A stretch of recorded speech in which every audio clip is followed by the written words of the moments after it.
what you hope to do in the community as well. I have been sick, so I have a real pitch issue. I can't really hear how loud or soft I am. I've been in bed all week sweating. So if you can just forgive me, I'll do my very best not to look down. But look, for anyone who doesn't know me, I'm McTavish. And I want to thank you so much for coming today. So the Anywhere Theatre Festival is an annual 12-day festival that's dedicated to connecting people to where they live through performance anywhere. Now, I promised you 5 easy steps in the title of my speech. So here are my successful tips for creating a career in the arts or anywhere. Step 1 of my top 5 tips, play to your strengths. All right, it's so simple. Paul and I play to our personal strengths as well as those that we saw in Brisbane. So Brisbane is actually the only major city in Australia without a fringe festival. And it's actually a city that is constantly transforming itself.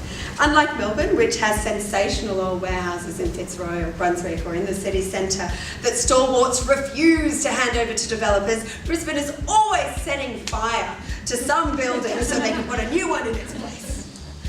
Not that I'm saying that it was accidental, I'm sure.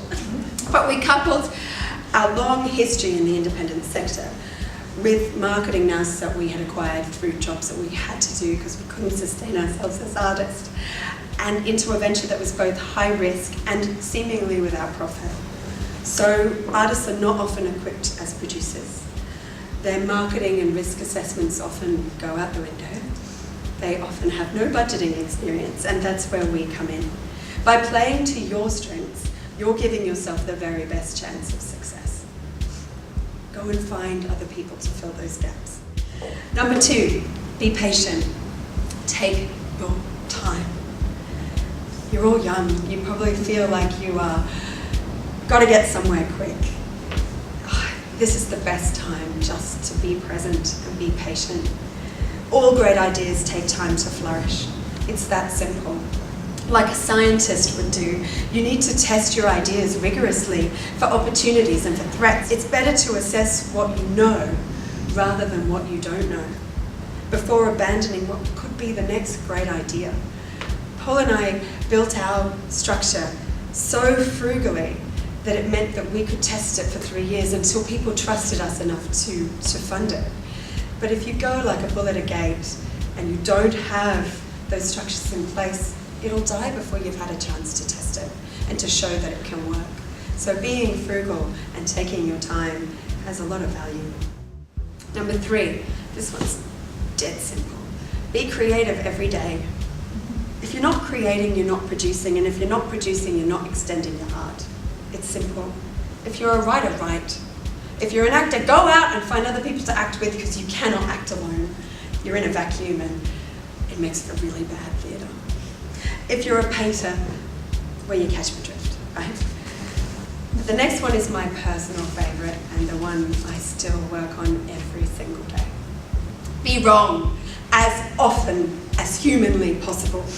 Make as many mistakes as you can, as early as you can in your career. Make your mother worry. Really worry. Make interesting mistakes, careless mistakes, fantastic, overblown, wild mistakes that enrich your practice and help you grow, so that when you finally do get success, you can function without fear of failure. Because it's crippling and it'll stop you from making your art. And that leads me to my final point. Be persistent. Never, ever, ever give up. In the first 2 years, even last year, of the festival, Paul and I took it in turns to want to quit. We both worked other jobs to make it happen, and without any family support, we often wondered what the hell we were doing. But each time one of us wanted to pack it in, the other would talk us out of it. Instead, we put one foot in front of the other, and we'd meet the legal challenges. We'd take that risk and we'd ask our board for that little bit more time to get the government on our side. And it worked. And you know why it worked? Because what we were doing mattered. Yes, it took time. Yes, we made loads of mistakes, we still do. But at the end of last year, Arts Queensland awarded us triennial funding, which meant that we could finally plan past the next festival. Yay!